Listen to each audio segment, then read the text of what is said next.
வணக்கம் மக்களே, welcome to Tamil factory.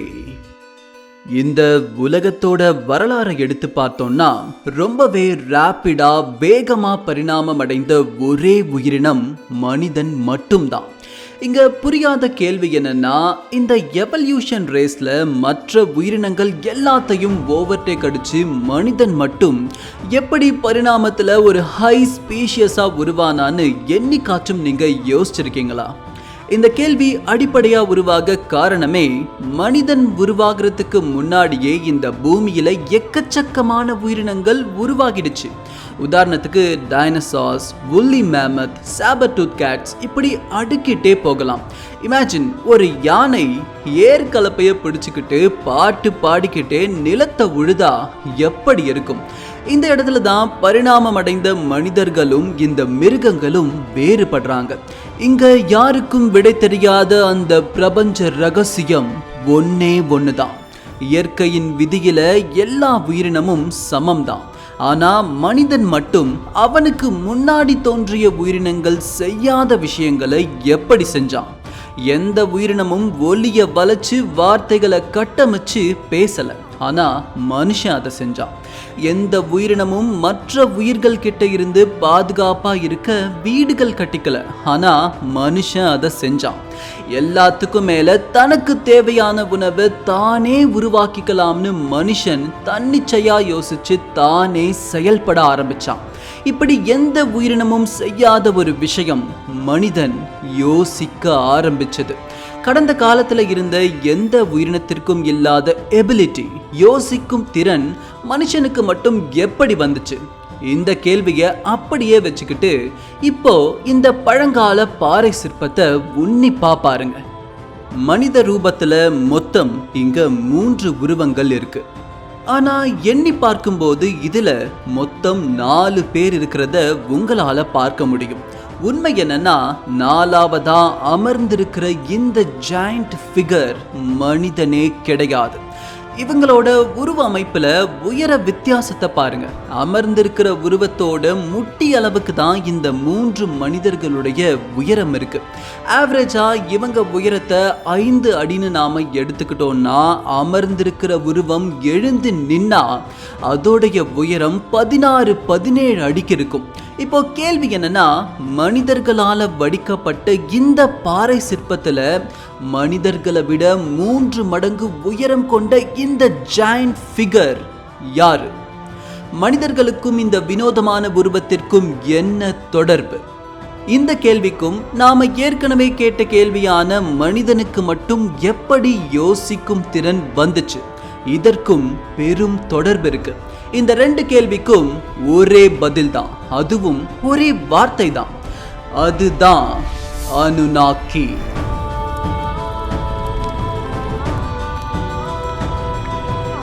அனுநாக்கிகள் பூமிக்கு ஒரு துளி அளவும் சம்பந்தமே இல்லாத வேற்று கிரகவாசிகள். மாடர்ன் டேர்ம்ஸ்ல சொல்லணும்னா எக்ஸ்ட்ரா டெரஸ்ட்ரியல் இன்டெலிஜென்ஸ், அதாவது ஏலியன்ஸ். ஸோ அனுநாக்கி கான்செப்டோடைய ஒட்டுமொத்த சாரம் என்னன்னா, மனிதர்களுக்கு ஒரு எஸ்டாப்ளிஷ்டான சொசைட்டியா வாழ கத்து கொடுத்ததே இந்த அனுநாக்கி ஏலியன்ஸ் தான். இன்ஃபேக்ட் இந்த அனுநாக்கி தியரியில ஏலியன்களுக்கு அடிமை வேலை பார்க்கறதுக்காக மட்டுமே உருவாக்கப்பட்டவங்க தான் மனிதர்கள்.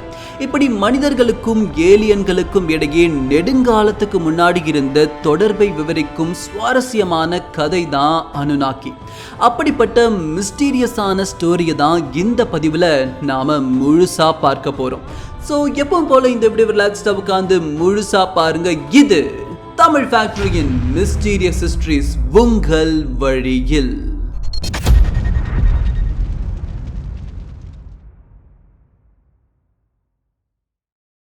அனுநாக்கி கதைக்குள்ள போறதுக்கு முன்னாடி இந்த கதை எப்படி நமக்கு தெரிய வந்தது, அந்த வரலாறை நாம கட்டாயம் தெரிஞ்சுக்கிட்டாகணும். பாகம் 1, அனுநாக்கிகளின் உலகத்திற்குள். 1950 இந்த காலகட்டம் தொல்பொருள் ஆராய்ச்சி பெரும் வளர்ச்சி அடைஞ்சிருந்த காலகட்டம்.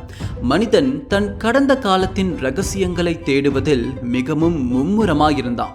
அந்த தேடுதல் அவனை மெசபடோமியா வரைக்கும் கூட்டிட்டு போய் இருந்துச்சு. 19ஆம் நூற்றாண்டுடைய இடைக்காலத்துல உலக வரலாற்றையே புரட்டி போடக்கூடிய ஒரு கண்டுபிடிப்பை மெசபடோமியாவில் ஆராய்ச்சியாளர்கள் கண்டுபிடிச்சாங்க. இன்னைக்கு இருக்கிற ஈரான் ஈராக் பகுதியை உள்ளடக்கியது தான் மெசபடோமியா. இந்த இடத்துல கிட்டத்தட்ட 4500 வருடங்கள் பழமையான கற்பலகைகள் அகழ்வாராய்ச்சியில கிடைக்குது. இந்த கற்பலகைகள் எல்லாமே மெசபடோமியாவில் வாழ்ந்த சுமேரியர்கள் அவங்க கைப்பட எழுதிய ஏடுகள். இது கண்டுபிடிக்கப்பட்டப்போ உலகமே ஸ்தம்பிச்சு போகுது. கிட்டத்தட்ட 4500 வருடங்களுக்கு முன்னாடி வாழ்ந்த ஒரு மனித இனம் ஒரு ப்ராப்பரான எழுத்து வடிவத்தை உருவாக்கி அவங்க வாழ்ந்த வாழ்க்கைய அப்படியே எழுதி வச்சிருக்காங்க. அவங்க நாகரிகத்துல உச்சமடைந்த ஒரு இனக்கூட்டமா வாழ்ந்திருக்காங்கன்னு இந்த கற்பலகைகள் புட்டு புட்டு வச்சிடுச்சு. அந்த கணமே ஆய்வாளன் முடிவு பண்றான், இது தாண்டா உலகத்தின் நாகரிக தொட்டில்னு. இப்படி சுமேரியர்கள் அவங்களுடைய எழுத்து வடிவமான கியூனிஃபார்ம்ல 1-2 இல்ல, கிட்டத்தட்ட 30,000க்கும் மேற்பட்ட கற்பலகைகளை எழுதி வச்சிருக்காங்க. இதெல்லாம் ஆங்காங்கே பிட்ஸ் அண்ட் பீசஸா கிடைக்கல, ஒரே இடத்துல மொத்தமா கிடைக்குது. விச் மீன்ஸ் ஏன்ஷியன்ட் சுமேரியன்ஸ் இந்த கற்பலகைகளை ஒரு பெரும் லைப்ரரியாவே ஃபார்ம் பண்ணி வச்சிருந்திருக்காங்க. நான் ஏற்கனவே சொன்ன மாதிரி சுமேரியர்களுடைய வாழ்க்கை கதையை தான் இந்த கற்பலகைகள் பிரதிபலிச்சுது. இந்த இடத்துல தான் இந்த ஆராய்ச்சி சூடு பிடிக்க ஆரம்பிச்சது. சுமேரியர்களுடைய ரைட்டிங்ல நாம கற்பனை பண்ணி கூட பார்க்க முடியாத ஒரு விஷயம் எழுதப்பட்டிருந்துச்சு. அத சுருக்கமா சொல்லணும்னா, ஆமா, அந்த பெரிய பெரிய உருவங்கள் எல்லாம் வானத்துல இருந்து பெரும் ஒலியோட கீழே இறங்கி வந்துச்சு. நாங்கெல்லாம் பயந்து சந்து பொந்துகள்ல ஒளிஞ்சுக்கிட்டோம். வந்தவங்க 16-17 அடி உயரம் இருந்தாங்க. எங்களை பிடிச்சிட்டு போய் என்னென்னமோ பண்ணாங்க. அதன் பிறகுதான் நாங்க யோசிக்க ஆரம்பிச்சோம். அவங்க தான் எங்களுக்கு எல்லாமே சொல்லி கொடுத்தாங்க. நாகரிகம், விவசாயம், அறிவியல், இப்படி எல்லாமே எங்களுக்கு அவங்க தான் சொல்லி கொடுத்தாங்க. அவங்க தான் எங்க கடவுள் அனுநாக்கி. இதுதான் சுமேரியர்கள் எழுதியதோட சுருக்க வடிவம். அதோட பெருக்க வடிவம், அதாவது மனிதர்களை உருவாக்கிய அனுநாக்கிகளுடைய முழு கதையை அந்த கற்பலகைகளை படிச்சு தெரிஞ்சுக்கலாம் வாங்க. காலம் சுமார் 4,50,000 வருடங்களுக்கு முன். இடம் நிபுரு கிரகம். பூமியில இருந்து பல ஆயிரம் ஒளியாண்டுகள் தூரத்துல இருந்ததுதான் நிபுரு கிரகம். இந்த கிரகத்துல வாழும் ஒரு உயர் பரிணாமம் அடைந்த ஒரு உயர்ந்த உயிரினம் தான் அனுநாக்கிகள். இந்த அனுநாக்கிகளுடைய அரசியல் அமைப்பு ஒரு பக்காவான ஹைரார்கி சிஸ்டமா இருந்துச்சு. இதன் படிநிலையில முதல் கட்டத்துல அரசர் இருந்தார். அவருடைய பெயர் அனு. இவருக்கு அடுத்த கட்டத்துல அவருடைய 2 மகன்கள் இருந்தாங்க. அவங்களுடைய பெயர் என்கி மற்றும் என்லில். இவங்க தான் அனுநாக்கி சாம்ராஜ்யத்தை ஆளும் முக்கிய தலைவர்களாக இருந்தாங்க. இதை தொடர்ந்து இவங்களுக்கு கீழே மந்திரிகளும் மற்ற அதிகாரிகளும் வேலை செஞ்சுக்கிட்டு இருந்தாங்க. இவங்களுக்கும் கீழே கடைசியில அடிமைகளா வேலை செஞ்சுக்கிட்டு இருந்தவங்க தான் இஜிஜிஸ். இப்படி ஒரு ஸ்ட்ரக்சரலா செயல்பட்டுக்கிட்டு இருந்த அனுநாக்கிகள் உருவ தோற்றத்துல மனிதர்கள் மாதிரி இல்லாம ரொம்பவே விகாரமா இருந்தாங்க. இவங்களுடைய முகத்தோற்றம் ரொம்பவே வித்தியாசமா இருந்துச்சு. உதாரணத்துக்கு சொல்லணும்னா, நம்ம பிரெடேட்டர் படத்துல வர்ற ஏலியன்ஸ் மாதிரி வச்சுக்கலாம். இப்படி இருந்த அனுநாக்கிகள் தொழில்நுட்பத்துல பெரும் வளர்ச்சி அடைஞ்சிருந்தாங்க. இவங்க கிட்ட நாம கற்பனை பண்ணி கூட பார்க்க முடியாத பயங்கரமான ஆயுதங்கள் இருந்துச்சு. இமேஜின் பண்ணி பாருங்க, ஒரு கையளவே உள்ள லேசர் கண்ணை ஒரு பெரிய மலை மேல நீங்க அடிச்சா அந்த மொத்த மலையும் ஒரு கூழாங்கல் அளவுக்கு சுருங்கி உங்க கைக்குள்ள அடங்கி போனா எப்படி இருக்கும்? இந்த மாதிரி குவாண்டம் ஸ்ட்ரிங்கிங் லெவல் வெப்பன்ஸே அனுநாக்கிகள் கிட்ட இருந்துச்சு. இதை தொடர்ந்து தண்டரை ப்ரொடியூஸ் பண்ற வெப்பன், சூறாவளியை உருவாக்குற வெப்பன், உடல்ல இருந்து வெறும் ரத்தத்தை மட்டும் ஆவியாக்கக்கூடிய வெப்பன், விஷக்காற்றை எமிட் பண்ணக்கூடிய வெப்பன், டேஞ்சரஸான ரேடியேஷனை வெளிப்படுத்தக்கூடிய வெப்பன், இந்த மாதிரி டெட்லியஸ்ட் வெப்பன்ஸை ஹோல்ட் பண்ணக்கூடிய டெட்லியஸ்ட் சிவிலைசேஷனா தான் அனுநாக்கிகள் இருந்தாங்க. இந்த அனுநாக்கிகள் வாழக்கூடிய கிரகமோ இயற்கையானது கிடையாது. இது பார்க்க இயற்கையான கிரகமா தெரிந்தாலும் இதன் உள்ளடுக்குள்ள இருப்பது முழுக்க முழுக்க மெக்கானிக்கல் பார்ட்ஸ் தான். இந்த கிரகம் இயங்க தேவையான எரிசக்தியை அனுநாக்கிகள் மற்ற கிரகங்களுக்கு போய் வேட்டையாடி தான் கொண்டு வருவாங்க. இப்படி வேற்று கிரகங்களுக்கு போயிட்டு வர ஒளி வேகத்திலேயே பயணிக்கக்கூடிய ஹைலி அட்வான்ஸ்டான ஸ்பேஸ் கிராஃப்ட்ஸ் எல்லாம் அனுநாக்கிகள் கிட்ட சர்வ சாதாரணமா இருந்துச்சு. இவ்வளோ அட்வான்ஸ் டெக்னாலஜியால இயங்கிக்கிட்டு இருந்த அந்த நெப்ரு பிளானட்டுக்கு ஒரு பெரும் பிரச்சனை உண்டாகுது. இந்த பிளானட்டுடைய கோர், அதாவது மைய பகுதியில் ஒரு ஆர்டிஃபிஷியல் பவர் ஜெனரேட்டர் இருந்துச்சு. இந்த ஜெனரேட்டர் தான் இந்த மொத்த பிளானட்டுக்கும் எலக்ட்ரிசிட்டியை கொடுத்துக்கிட்டு இருந்துச்சு. இது அனுநாக்கிகளுடைய மூதாதையர்கள் பல லட்சம் ஆண்டுகளுக்கு முன்னாடி உருவாக்கியது. இந்த ஜெனரேட்டர் முழுக்க முழுக்க நிபுரு கிரகத்துடைய சொந்த உலோகமான டிசி மற்றும் தங்க கலவையால உருவானது. இப்போ இந்த ஜெனரேட்டருடைய லைஃப் முடியும் தருவாயில இருந்துச்சு. இந்த ஜெனரேட்டர் எப்ப வேணும்னாலும் செயலெடுக்க கூடும். இது மட்டும் நின்னுடுச்சுன்னா நிபுரு கிரகம் அதன் சுற்றுவட்ட பாதையிலிருந்து விலகி போய் வேற ஏதாச்சும் கிரகத்தோட மோதி அழிஞ்சு போயிடும். அனுநாக்கி சிவிலைசேஷனுடைய எதிர்காலமே இப்போ கேள்விக்குறியா இருந்துச்சு. நிபுரு கிரகம் கிட்டத்தட்ட 10 வியாழன் கோளுக்கு சமம். அப்படிப்பட்ட ஒரு கிரகத்தை மொத்தமா பவர் அப் பண்றதுக்கு எவ்வளவு பெரிய ஜெனரேட்டர் தேவைப்படும்னு யோசிச்சு பாருங்க. ஜெனரேட்டரை மறு உருவாக்கம் செய்ய ஆயிரக்கணக்கான டன் அளவுக்கு அவங்களுக்கு தங்கம் தேவையா இருந்துச்சு. அந்த தங்கத்தை தேடி வெவ்வேறு கிரகங்களுக்கு அனுநாக்கிகள் பயணம் பண்ணி போக ஆரம்பிக்கிறாங்க. பறந்து விரிந்த வான்வெளியில பல பால்வழி அண்டங்களை கடந்து அனுநாக்கிகள் தங்கத்தை தேடுறாங்க. ஆனா இவங்களுக்கு ஏத்த மாதிரி ஒரு கிரகம் இவங்களுக்கு கிடைக்கவே இல்லை. இப்போதைக்கு அனுநாக்கிகளுடைய நிலைமை தங்கம் சுலபமா கிடைக்கக்கூடிய ஒரு கிரகத்தை அவங்க தேர்ந்தெடுக்கணும்.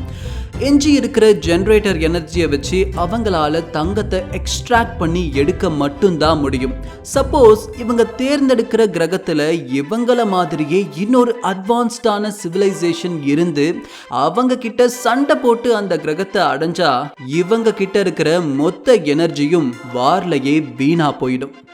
அப்புறம் தங்கத்தை எக்ஸ்ட்ராக்ட் பண்ண இவங்க கிட்ட 0 எனர்ஜி தான் இருக்கும். இப்போ அனுநாக்கிகள் கிட்ட 2 ஆப்ஷன் தான் இருந்துச்சு. ஒன்னு இருக்கிற எனர்ஜியை வச்சு வேறு கிரகத்தை ஆக்கிரமிக்கணும். அப்படி இல்லாட்டி நிறைய தங்கம் இருக்கிற எதிரிகள் இல்லாத ஒரு கிரகத்தை கண்டுபிடிக்கணும். அனுநாக்கிகள் இதுல 2வது ஆப்ஷனை தான் சூஸ் பண்றாங்க. அரசர் அனுவோட மகன்கள் என்கியும் என்லிலும் பிரபஞ்சத்தோட எதிரெதிர் திசைகள்ல பயணிச்சு தேடுதலை மும்முரமா செய்றாங்க. இதுல என்கி நிப்ரு கிரகத்துல இருந்து ஆயிரக்கணக்கான ஒளியாண்டுகள் தூரத்துல பசுமை போர்த்திய ஒரு அமைதியான அழகான கிரகத்தை கண்டுபிடிக்கிறாரு. அந்த கிரகத்துல எந்த பிரிமிட்டிவ் ஸ்பீஷியஸும் முழுசா பரிணாமம் அடையலன்னு அவருக்கு தெரிய வருது. which means எதிரிகள் யாரும் இல்லை. அதே நேரம் ஜெனரேட்டரை ரீக்ரியேட் பண்ண தேவையான தங்கத்தை விட அதிகப்படியான தங்கம் இந்த கிரகத்துல இருக்குன்னு இதோடைய சாயில் சாம்பிளை வச்சு என்கி உறுதிப்படுத்துறாரு. இப்படியா என்கி கண்டுபிடிச்ச அந்த அமைதியான கிரகம் வேற எதுவும் இல்லை, அதுதான் நம்ம பூமி. தங்கம் கண்டுபிடிச்சதுக்கு சான்றா பூமியுடைய சாயில் சாம்பிளையும் என்கி பூமியில கால் பதிச்சப்போ அவரை சுற்றி சுற்றி வந்த ஒரு குரங்கு குட்டியையும் எடுத்துக்கிட்டு மீண்டும் நிபுரு கிரகத்துக்கே போறாரு என்கி. அங்க போனவர் அனுநாக்கிகளுடைய கவுன்சில்ல தான் கொண்டு போன சாயில சப்மிட் பண்றாரு. அந்த சாயில வெரிஃபை பண்ண அனுநாக்கி கவுன்சில் இந்த மண்ணில் தங்கத்துடைய அளவு ரிச்சா இருக்குன்னு கன்ஃபார்ம் பண்றாங்க. இதை தொடர்ந்து நிபுரு கிரகத்துல இருந்து கிட்டத்தட்ட 50% அனுநாக்கிகள் மற்றும் அவங்களுடைய அடிமைகளான இஜிஜிக்களும் சேர்ந்து பூமியை நோக்கி பயணத்தை துவங்குறாங்க. பூமியில செட் பண்ண வேண்டிய எல்லா இன்ஃப்ராஸ்ட்ரக்சரையும் டாக் பண்ணிக்கிட்டு இவங்களுடைய ஸ்பேஸ் ஷிப் கிளம்புது. சரியான நேரம் பார்த்து செவ்வாய் கிரகத்துக்கு பக்கத்துல இருந்த வார்ம் ஹோல் வழியா நம்ம சூரிய குடும்பத்துக்குள்ள நுழைகிறாங்க அனுநாக்கிகள். அழுத்தமற்ற அந்த வான்வெளியில பயணிச்சு அனுநாக்கிகளுடைய கூட்டம் மெல்ல பூமியுடைய ஈர்ப்பு விசைக்குள்ள நுழையுது. சிறிது நேரத்துக்கெல்லாம் ஸ்பேஸ் கிராஃப்டை பூமியில நிலைநிறுத்தி கதவுகளை திறந்து வெளியே வந்து பார்க்கறாங்க. இதற்கு முன்னாடி இப்படி ஒரு அற்புதமான அழகான ஒரு கிரகத்தை அனுநாக்கிகள் பார்த்ததே இல்லை. இவங்க தரையிறங்கும் போது ஏற்பட்ட வெளிச்சத்துக்கும் பெரும் சத்தத்திற்கும் பயந்து இங்கு இருந்த விலங்குகள் எல்லாம் மறைவிடங்கள்ல ஒளிஞ்சுக்குதுங்க. அதுல இன்னும் பரிணாமம் அடையாத மனித குரங்கும் அடங்கும். அந்த தருணம், அந்த நாள் இந்த பூமியின் வரலாற்றுல மிக முக்கியமான நாள். அனுநாக்கி ஏலியன்ஸ் இந்த பூமியில கால் பதிச்ச அந்த தருணம் பூமியின் மொத்த வரலாறும் மாற்றி எழுதப்பட போவது அப்போ யாருக்கும் தெரியாது. வந்து இறங்கினவங்க மெசபடோமியா உள்ளடக்கிய ஈரான் ஈராக் பகுதியை தேர்ந்தெடுத்து அங்க அவங்களுடைய ஹெட் குவார்ட்டர்ஸை பில்ட் பண்றாங்க. அனுநாக்கிகளுடைய டெக்னாலஜி எவ்வளவு ஃபாஸ்ட் ஆனதுன்னா மெசபடோமியால ஒரே நாள்ல மொத்த இன்ஃப்ராஸ்ட்ரக்சரையும் பில்ட் பண்ணி முடிச்சிடுறாங்க அனுநாக்கிகள். இப்படி அனுநாக்கிகள் உருவாக்கிய முதல் சிட்டிக்கு அவங்க சூட்டிய பெயர் தான் ஈடன். இந்த பேரை கண்டிப்பா இதுக்கு முன்னாடி நீங்க கேள்விப்பட்டிருக்க நிறைய வாய்ப்புகள் இருக்கு. பிகாஸ் பைபிள்ல ஒரு விஷயம் சொல்லப்பட்டிருக்கு. Eden, a place of paradise where God created first humans called Adam and Eve. Yes, பைபிள்ல சொல்லப்பட்டுள்ள சேம் ஏதேன் தோட்டம் தான் இந்த அனுநாக்கிகள் உருவாக்கிய ஈடன் சிட்டி. கிட்டத்தட்ட 4500 வருடங்களுக்கு முன்னாடி சுமேரியர்கள் எழுதிய கிளே டேப்லெட்ஸ் தகவலும் பைபிளுடைய கூற்றும் அப்படியே இங்க ஒத்து போறது தான் பெரும் ஆச்சரியமா இருக்கு. அப்போ இந்த கான்செப்ட்ல அனுநாக்கிகள் தான் கடவுள்கள். அப்படின்னா ஈடன் சிட்டியை உருவாக்கின அனுநாக்கிகள் எப்போ முதல் மனிதன் ஆடமை உருவாக்குவாங்கன்னு யோசிச்சோம்னா அதற்கான விடையும் இந்த அனுநாக்கி கதைக்குள்ள இருக்கதான் செய்யுது. அந்த விடை ரொம்ப ரொம்ப சுவாரஸ்யமானது. அந்த விடைக்குள்ள முதல் பிறந்த அரக்கர்கள், gene editing, Anunnaki and human cross breeding, இப்படி ஏகப்பட்ட இன்ட்ரெஸ்டிங்கான பிளாட்ஸ் இருக்கு. பாகம் 2 அவைகளை கட்டவிழ்ப்போம். பாகம் 2 மனிதர்களோடு அனுநாக்கிகளின் இனப்பெருக்கம். இமேஜின், ஒரு யானையோடு சேர்ந்து மனிதன் இனப்பெருக்கம் செய்ய முடியுமா? அதன் மூலம் குழந்தை பிறக்க வாய்ப்புகள் இருக்கா? அப்படி பிறந்தா அது எப்படி இருக்கும்? இது கண்டிப்பா சாத்தியமாகாது. இது இயற்கை விதிகளையும் மீறிய விஷயம். ஆனா பூமியில் உள்ள இந்த இயற்கை விதிகள் எல்லாம் ஏலியன்களுக்கு கிடையாது, அதாவது அனுநாக்கிகளுக்கு கிடையாது. கடந்த பதிவில் அனுநாக்கிகள் எப்படி பூமிக்கு வந்தாங்கன்னு அவங்க பயணத்தை தான் விரிவா பார்த்தோம். இப்போ அதோட நீட்சியா தான் அனுநாக்கிகள் பூமிக்கு வந்த பிறகு என்னெல்லாம் செஞ்சாங்கன்னு பார்க்க போறோம். அவங்க செய்ததோட மிக மிக முக்கியமான கட்டம் தான் இங்க இருந்த நேட்டிவ் ஸ்பீஷியஸோட உடலுறவு கொண்டது. அதாவது வேற்று கிரகவாசிக்கும் பூமியை சார்ந்த ஒரு உயிருக்கும் பிறந்த முதல் குழந்தை. ஆனா இந்த ப்ராசஸ்ல ஒரு பெரிய பிரச்சனை நடந்துச்சு. பிறந்த குழந்தை சாதாரணமா பிறக்கல. நாம கடந்த பதிவுல அனுநாக்கிகளுடைய உருவத் தோற்றம் எப்படி இருந்துச்சுன்னு பார்த்தோம். அப்படிப்பட்ட ஒரு ஏலியனுக்கு பிறக்கும் குழந்தை எப்படி இருக்கும்னு இமேஜின் பண்ணி பாருங்க. இமேஜின் பண்ண முடியலையா? நானே விரிவா சொல்றேன். பூமிக்கு வந்து இறங்கிய அனுநாக்கிகள் மெசபடோமியாவில் தங்களுடைய தலைமையிடத்தை உருவாக்கி அந்த நகரத்துக்கு ஈடன் சிட்டின்னு பெயர் வைக்கிறாங்க. இங்க மிகப்பெரிய ஆச்சரியம் என்னன்னா, இதே ஈடன் தோட்டத்துல தான் முதல்ல கடவுள் மனிதர்களை படைத்ததா பைபிள் சொல்லுது. இங்க மீண்டும் இதை நான் எதுக்கு சொல்றேன்னா, அனுநாக்கியுடைய கதையை அதன் பாதையிலேயே பயணிச்சு நாம படிக்கும்போது உலகத்தோட எல்லா நாகரிகத்திலையும் உள்ள புராண கதையில சொல்லப்படும் விஷயங்கள் அனுநாக்கி கதையோட ஒத்து போவதை நம்மளால பார்க்க முடியும். இந்த மர்மத்தை அப்படியே மனசுல வச்சுக்கிட்டு கதையை தொடருவோம். பூமியில இறங்கிய அனுநாக்கிகள் தங்களுடைய படைகளை அனுப்பி பூமியை மொத்தமா ஸ்கேன் பண்ணி முடிக்கிறாங்க. இந்த ப்ராசஸ்ல பூமியில எந்தெந்த இடங்கள்ல எல்லாம் தங்கம் இருக்கு, அது எந்த அளவுக்கு இருக்குன்னு ஒரு டேட்டா பேஸை உருவாக்குறாங்க. இதன் அடிப்படையா கொண்டு முதல் கட்டமா மெசபடோமியா பகுதியில தங்கம் எடுக்கிற பணி தொடங்குது. இவங்களோட அடிமைகளா இருந்த ஈஜிஜிஸை வச்சு இரவு பகலா தங்கம் எடுக்கிற பணி மும்முரமா நடக்குது. அனுநாக்கிகள் கிட்ட ஒரு பிரத்யேக விதைகள் இருந்துச்சு. இந்த விதைகள் அவங்க சாவோன்னு சொல்லப்படுற ஒரு வினோதமான கிரகத்துல இருந்து அந்த கிரகவாசிகளுக்கே தெரியாம திருடிக்கிட்டு தான் வருவாங்க. இந்த விதைய மண்ணில் போட்டு நீர் ஊற்றுனா இமைக்கும் நொடியில ஒரு அற்புதமான நீல நிற செடி முளைக்கும். இந்த செடியில இருக்கும் ஒரு இலைய பிடுங்கி சாப்பிட்டாலே அது 1000 வருட ஆயுள கொடுக்கும். இதை உட்கொண்டுதான் அனுநாக்கிகள் லட்சக்கணக்கான ஆண்டுகள் உயிரோட வாழ்ந்தாங்க. இந்த அற்புதமான செடிக்கு அனுநாக்கிகள் வைத்திருந்த பெயர் தான் சாவனாய். இந்த பெயர் சாவனையோட மருவிய வடிவம் தான் சஞ்சீவினி. எஸ், இது எந்த இடத்துல வந்து கனெக்ட் ஆகுதுன்னு இப்பதான் உங்களுக்கு புரியும். நம்ம பாரத தேசத்துல புராணங்கள்ல சொல்லப்பட்டுள்ள சஞ்சீவினி வேருடைய குறிப்புகள் அனுநாக்கி கதையிலும் இடம் பெற்று இருக்குது. இது இரண்டும் எப்படி ஒரே பெயரா இருக்கு? அனுநாக்கியுடைய கதையிலிருந்து தான் உலகத்துடைய எல்லா புராணங்களும் உருவாக்கப்பட்டதுன்னு சொல்லப்படுற கூற்று இங்க உறுதியாகுது. இப்படியா சாவனை செடியை பயன்படுத்தி நீண்ட காலம் வாழும் சக்தி அடைந்த அனுநாக்கிகள் அந்த செடியில முளைக்கக்கூடிய ஒரு இலையில ஒரே ஒரு சதவீதத்தை மட்டும் எடுத்து ஒவ்வொரு 10 வருடத்துக்கும் இவங்களோட அடிமைகளான ஈஜிஜிஸ்க்கு அனுநாக்கிகள் கொடுப்பாங்க. இதை சாப்பிட்ட அடிமைகள் அடுத்த 10 வருடத்திற்கு உணவில்லாம தூக்கமில்லாம வேலை செஞ்சுக்கிட்டே இருப்பாங்க. இப்படியா ஈஜிஜிஸ் தங்கத்தை எக்ஸ்ட்ராக்ட் பண்ணிக்கிட்டே இருக்கிறாங்க. அனுநாக்கிகள் பயன்படுத்துற எக்யூப்மெண்ட்ஸ் எல்லாம் ஹைலி ரேடியோ ஆக்டிவா இருக்கும். இந்த ரேடியோ ஆக்டிவ் வேஸ்ட் எல்லாவற்றையும் வெளியேற்ற பூமியில ஒரு பிரம்மாண்டமான ரேடியோ ஆக்டிவ் ரிவரையே அனுநாக்கிகள் கட்டமைக்கிறாங்க. இமேஜின், இன்னைக்கு நாம ரேடியோ ஆக்டிவ் வேஸ்ட் எல்லாத்தையும் எப்படி டிஸ்போஸ் பண்றதுன்னு தெரியாம முழிச்சுக்கிட்டு இருக்கோம். ஆனா அனுநாக்கிகளுடைய கதையில ரேடியோ ஆக்டிவ் வேஸ்டுக்காக ஒரு ரிவரையே கட்டமைச்சிருக்காங்கன்னு சொல்லப்பட்டிருக்கு.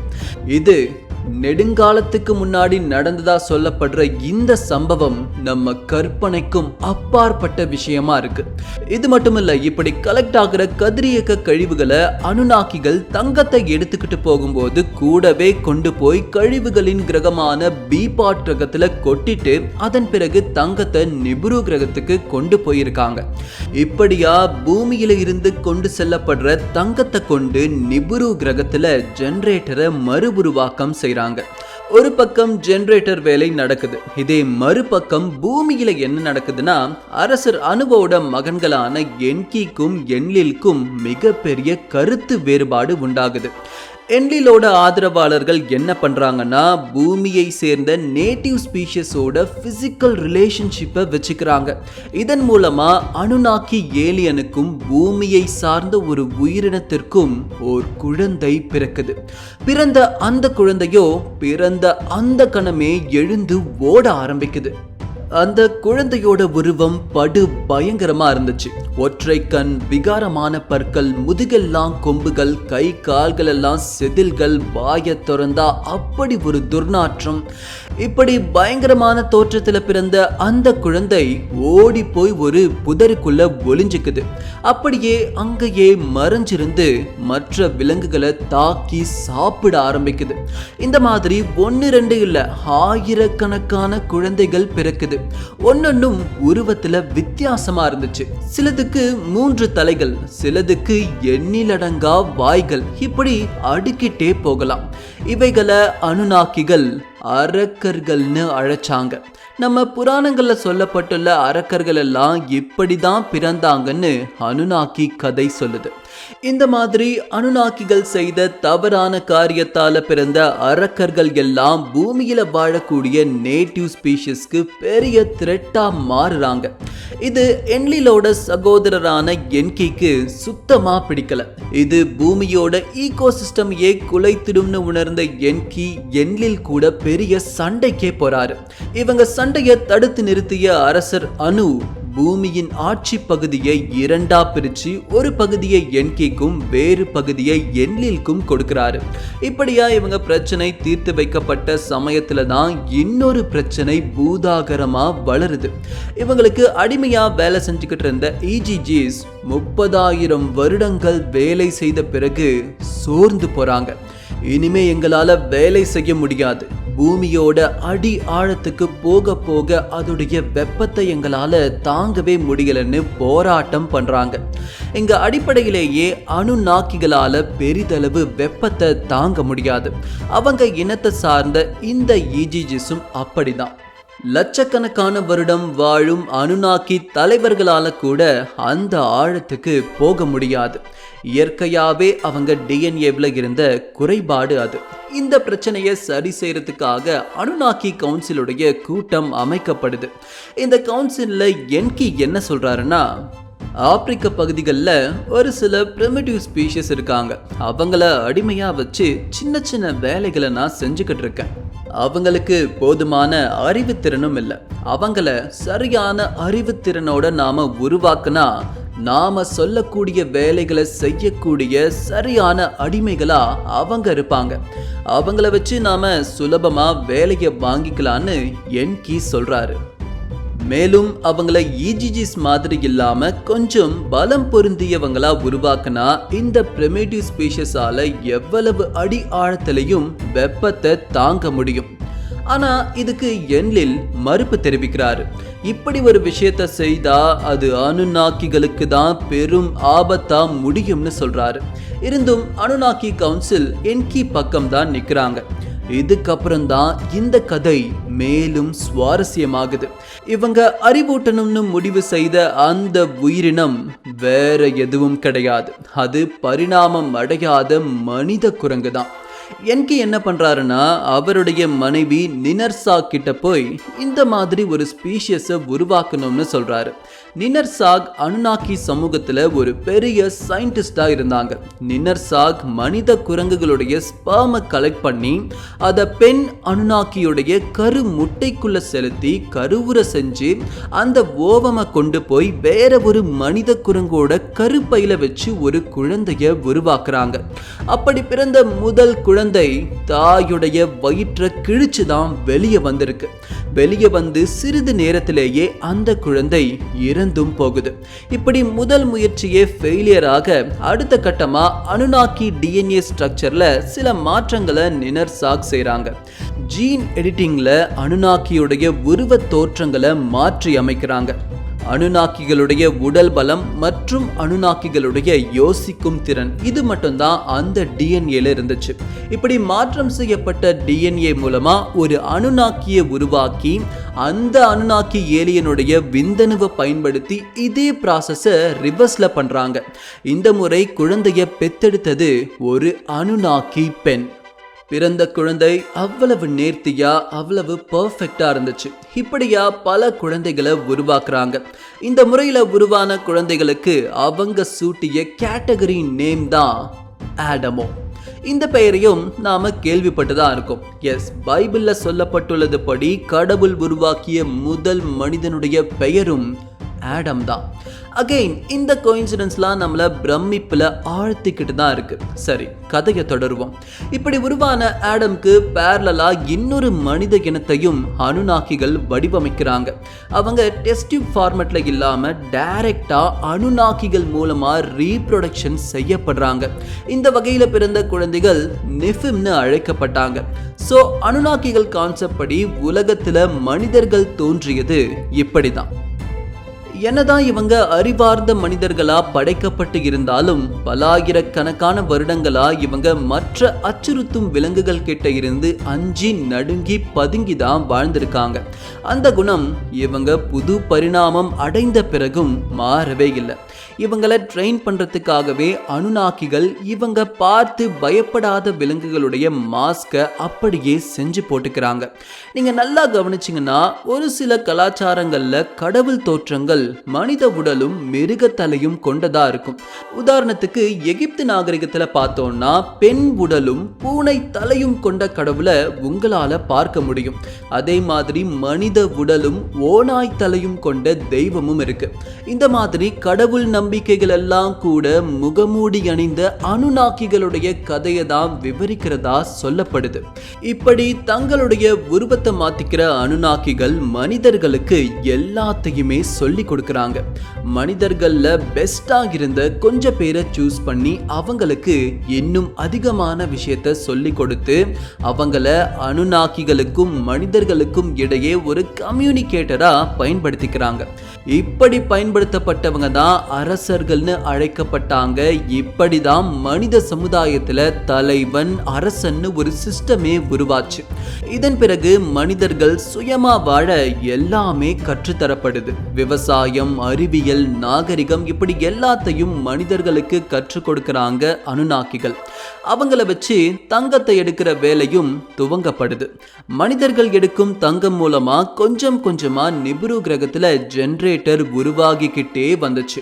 மனிதன் எப்போ யோசிக்க ஆரம்பிச்சானோ அப்பதான் அவன் வளர ஆரம்பிச்சான். அதன் கூடவே பிரச்சனைகளும் வளர ஆரம்பிச்சுது.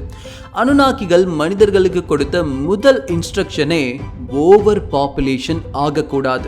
அதாவது அனுநாக்கிகளை விட மனிதர்களுடைய மக்கள் தொகை குறைவாதான் இருக்கணும். இதை மனிதர்கள் மீறவே கூடாது. அடுத்ததா அனுநாக்கிகளுடைய ரகசியங்களை மனிதர்கள் தெரிஞ்சுக்க முயற்சி பண்ணவே கூடாது. ஆனா யோசிக்க தெரிந்த மனுஷன் காலத்தோட ஓட்டத்துல இது இரண்டையும் செய்ய ஆரம்பிச்சான். ஒரு கட்டத்துல மனிதர்களுடைய எண்ணிக்கை அனுநாக்கிகளை விட அதிகரிக்குது. இதை கூட அனுநாக்கிகள் பொறுத்துக்கிட்டாங்க.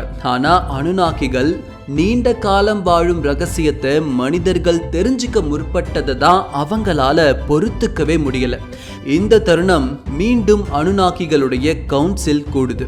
இப்போ என்லில் தான் பேச ஆரம்பிச்சாரு. நான் முன்னாடியே சொன்னேன், ஒரு உயிரினத்திற்கு அறிவை கொடுத்தா அது நமக்கு தான் எதிரா திரும்பி நிற்கும். இது நம்ம கத்தியை எடுத்து நம்ம கண்ணையே குத்திக்கிற மாதிரி. இதுக்கு ஒரே வழிதான், ஒட்டுமொத்த மனித இனமும் அழிக்கப்படணும்.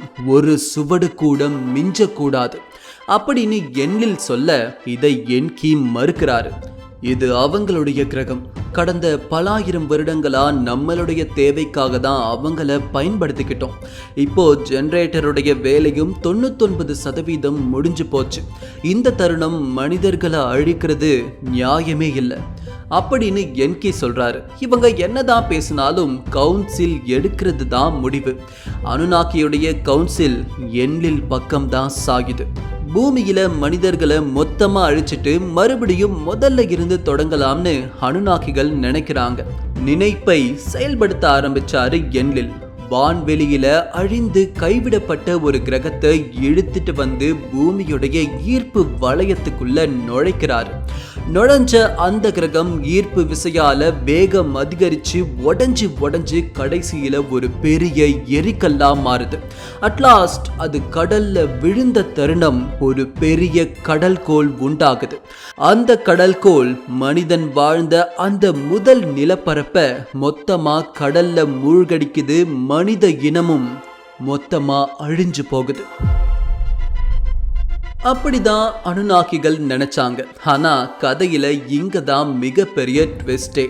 என்லில் இப்படி ஒரு விஷயத்த செய்ய போறாருன்னு முன்கூட்டியே அறிந்த என்கி ஒரு மனித அரசனை கூப்பிட்டு உலகத்துல உள்ள எல்லா உயிரினத்துடைய டிஎன்ஏ சாம்பிளையும் கலெக்ட் பண்ணிக்க சொல்றாரு. அந்த டிஎன்ஏ டேட்டாவை ஒரு கப்பல்ல பத்திரப்படுத்தி வைக்கவும், மேலும் எவ்வளவு பெரிய வெள்ளம் வந்தாலும் அந்த கப்பல் எதுவும் ஆகக்கூடாதுன்னு சொல்றாரு. சொன்னபடியே அரசனும் அழிக்கவே முடியாத ஒரு போட்டை உருவாக்கி டிஎன்ஏ சாம்பிளை பத்திரப்படுத்தி வச்சிடுறாரு. இந்த சினாரியோ பத்தி உலகத்துல உள்ள பெரும்பாலான நாகரிகத்துல விவரிக்கப்பட்டு இருக்கு.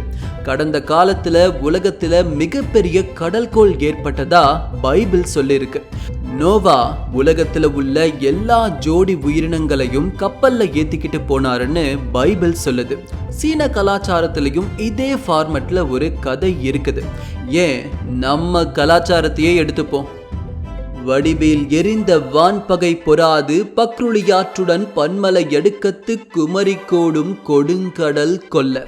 இப்படி சிலப்பதிகாரமும் விளக்குறது ஒரு பெரிய கடல்கோள் இதற்கு முன்னாடி ஏற்பட்டு இருக்குங்கிறது தான். இப்படி உலக கலாச்சாரமும் அனுநாக்கி கதையும் பல இடங்கள்ல ஒத்து போறத இந்த பதிவு முழுக்கவே நாம பார்த்துட்டோம். ஆனா கதை இன்னும் முடியல.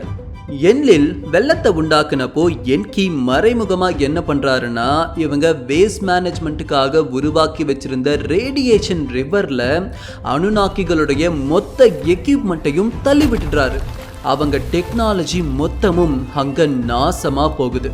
இப்போ அனுநாக்கிகளுக்கு இந்த கிரகத்தை விட்டு போறதை தவிர எந்த வழியும் இல்லை. இப்போ மனிதர்களும் இல்லை, இவங்க உருவாக்கிய இன்ஃப்ராஸ்ட்ரக்சரும் இல்லை. என்கியோட திட்டத்தின்படியே பூமியை காலி பண்ணிட்டு அனுநாக்கிகள் மீண்டும் நிபுரு கிரகத்துக்கே போயிடுறாங்க. இவங்க போன பிறகு வெளியே வந்த மனிதர்கள் எஞ்சியிருந்த டிஎன்ஏ டேட்டாவை வச்சு மறுபடியும் உயிரினங்களை உருவாக்குறாங்க. என்னதான் அனுநாக்கிகள் போயிருந்தாலும் அவங்க சிஸ்டமை அப்படியே மனிதர்கள் ஃபாலோ பண்ண ஆரம்பிச்சாங்க. மனிதர்கள் தங்களுடைய கடவுள்களா அனுநாக்கிகளை தான் நினைச்சாங்க. அதன் அடிப்படையில தான் இந்த ராக் ஆர்ட்லையும் கிளே டேப்லெட்ஸ்லையும் அவங்கள பத்தின தகவல்களை சுமேரியர்களும் அக்காடியன்களும் பாபிலோனியர்களும் எழுதி வச்சாங்க. அந்த டேப்லெட்ஸ்ல இருந்த தகவல்களை எக்ஸ்ட்ராக்ட் பண்ணி தான் இந்த அனுநாக்கிகளுடைய கதையை ஆய்வாளர்கள் வெளி உலகத்துக்கு கொடுத்தாங்க. அந்த ஸ்டோரியை தான் கடந்த 2 பதிவுலையும் நாம விரிவா பார்த்தோம். இப்போ இந்த கதையில சிறு இல்ல பெரிய பெரிய ஓட்டைகளையே நீங்க உணர்ந்திருக்கலாம். அந்த ஓட்டைகளை அட்ரஸ் பண்ற விதமா இந்த என்டையர் ஸ்டோரியுடைய உண்மை தன்மையை தான் அடுத்த பாகத்துல நாம அலசி பார்க்க போறோம். பாகம் 3, கட்டவிழ்க்கப்படும் உண்மைகள்.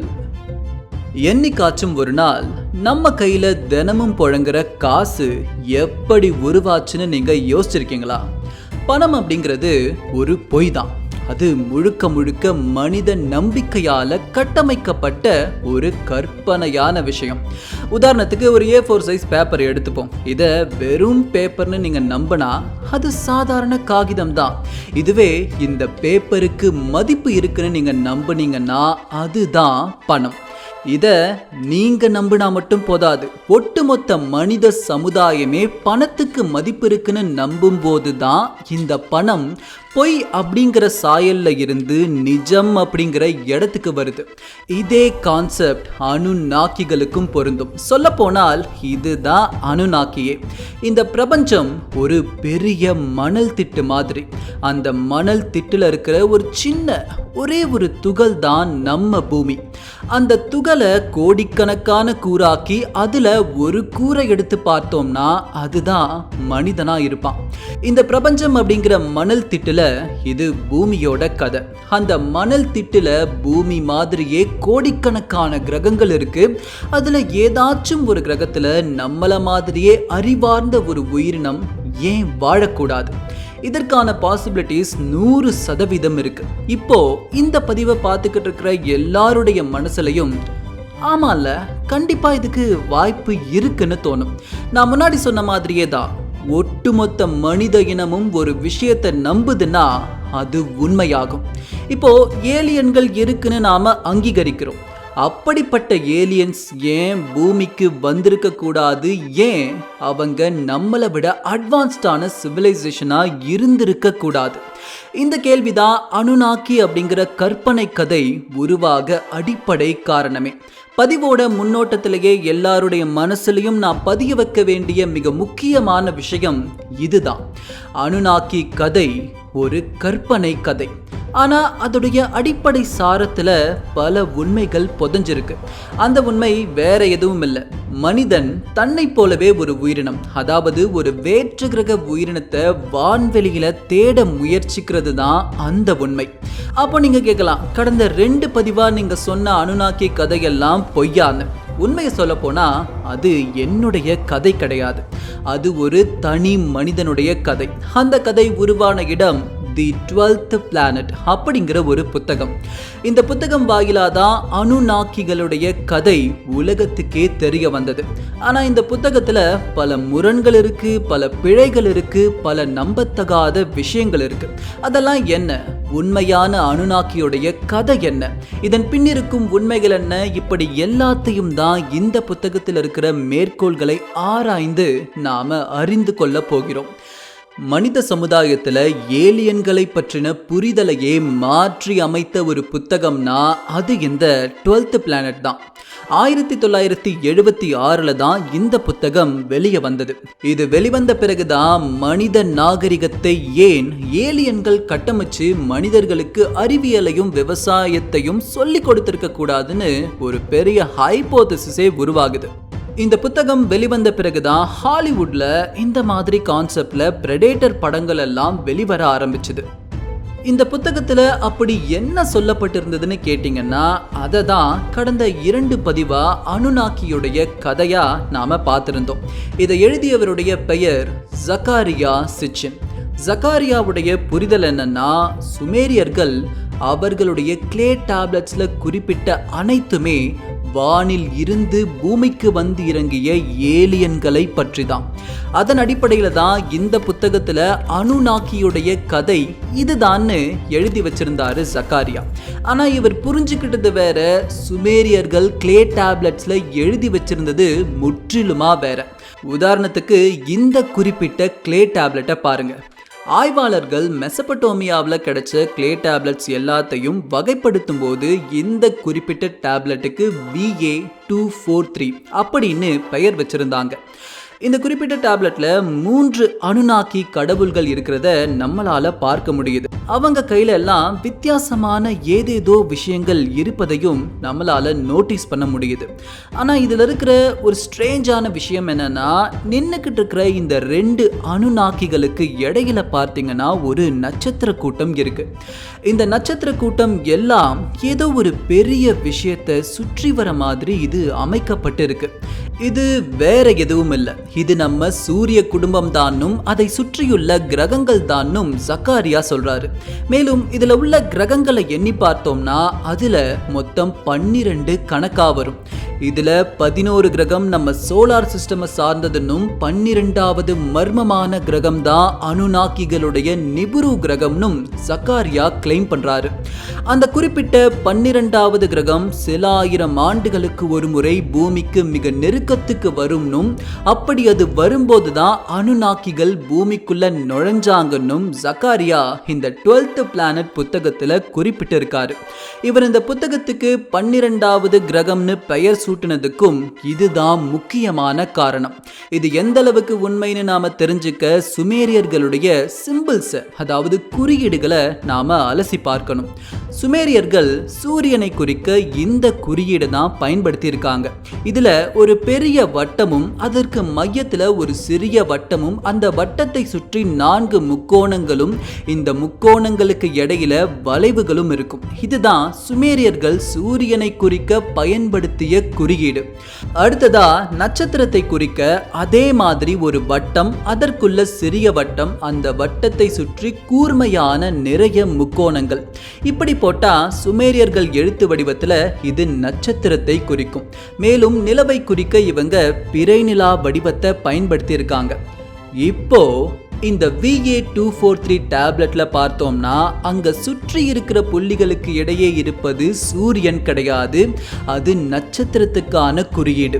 இதன் அடிப்படையில் பார்க்கும்போது அங்க இருக்கிற தொகுப்பு சூரிய குடும்பம் கிடையாது, அது ஏதோ ஒரு நட்சத்திர தொகுப்பை தான் பிரதிபலிக்குது.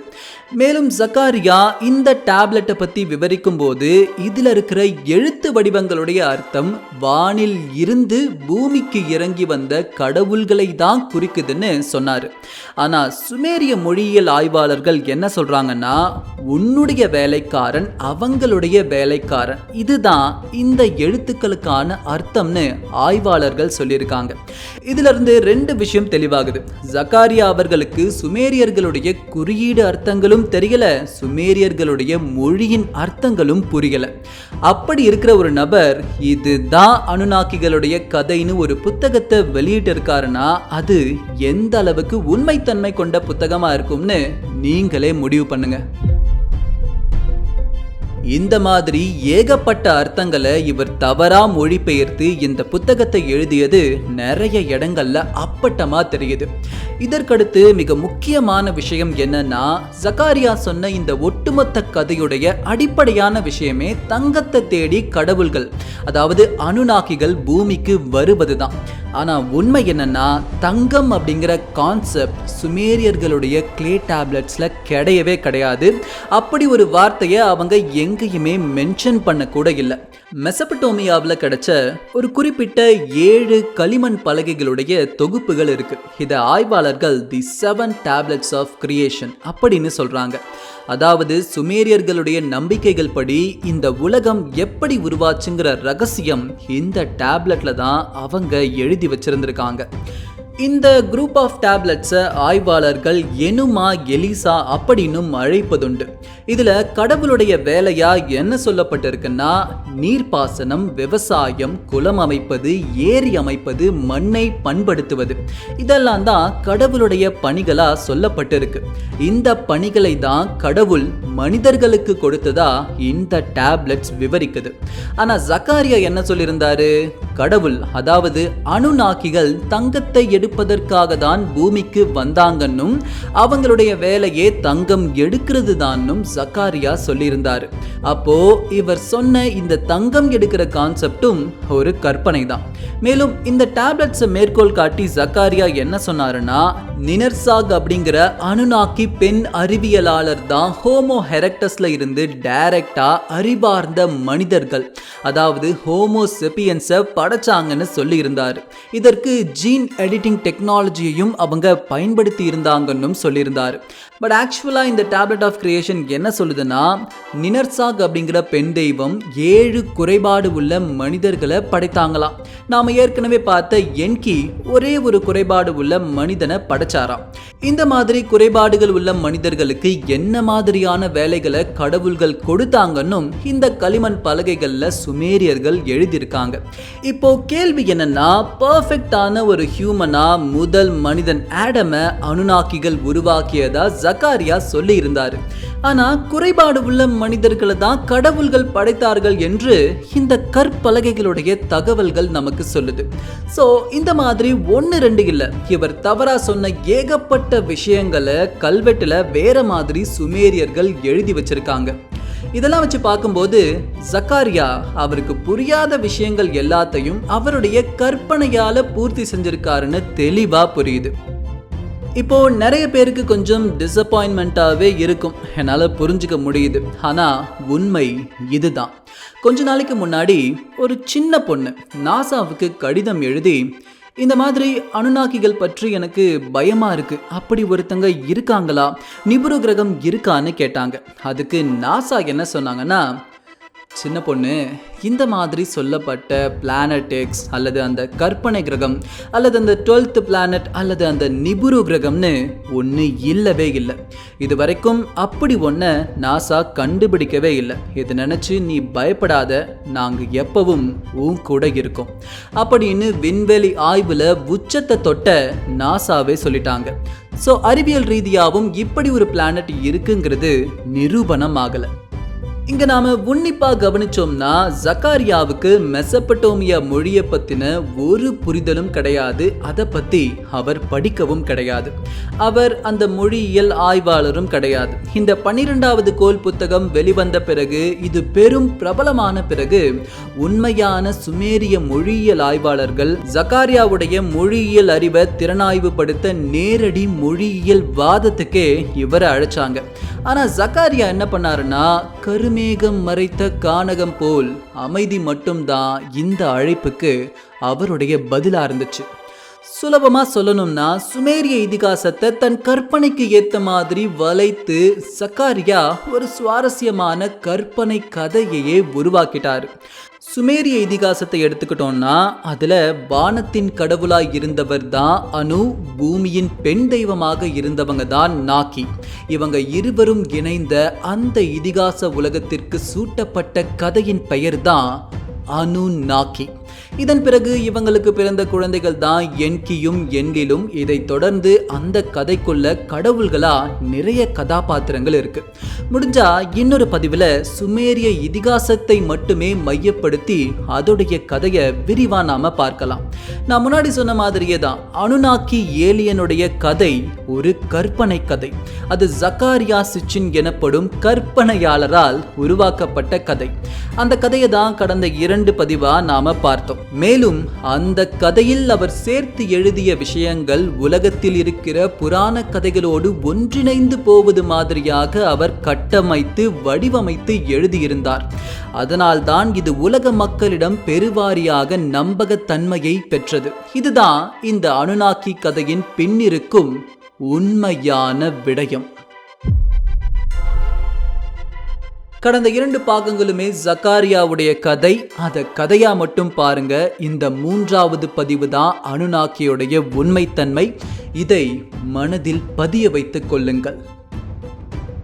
ஹோப் இந்த அனுநாக்கி சீரிஸ் உடைய முதல் 2 பாகங்கள் உங்களை வியப்பில் ஆழ்த்தியிருக்கும். அதே நேரம் 3வது பாகம் உங்களை உண்மையை உணர வைத்திருக்கும் என்று நான் நம்புகிறேன். இதே மாதிரி நம்ம சேனல்ல போட்ட வீடியோஸை பார்த்து சப்ஸ்கிரைப் பண்ணி சப்போர்ட் பண்ணிட்டு வர எல்லா நண்பர்களுக்கும் மிகப்பெரிய நன்றிகள். ஃபைனலி இந்த வீடியோ உங்களுக்கு பிடிச்சிருந்துச்சுன்னா லைக் பண்ணுங்க, ஷேர் பண்ணுங்க. என்ன மாதிரியான புது புது டாபிக்ஸ்லாம் பார்க்கணும்னு விருப்பப்படுறீங்களோ அதை கமெண்ட்ஸ்ல சொல்லுங்க. அண்ட் தென் இதே மாதிரி பல இன்ட்ரெஸ்டிங்கான, இன்ஃபர்மேட்டிவான, எக்ஸைட்மெண்ட்டான, என்டர்டைன்மெண்ட்டான வீடியோஸோட உங்களை சந்திக்கும் வரை விடை பெறுவது தமிழ் ஃபேக்டரி. நன்றி.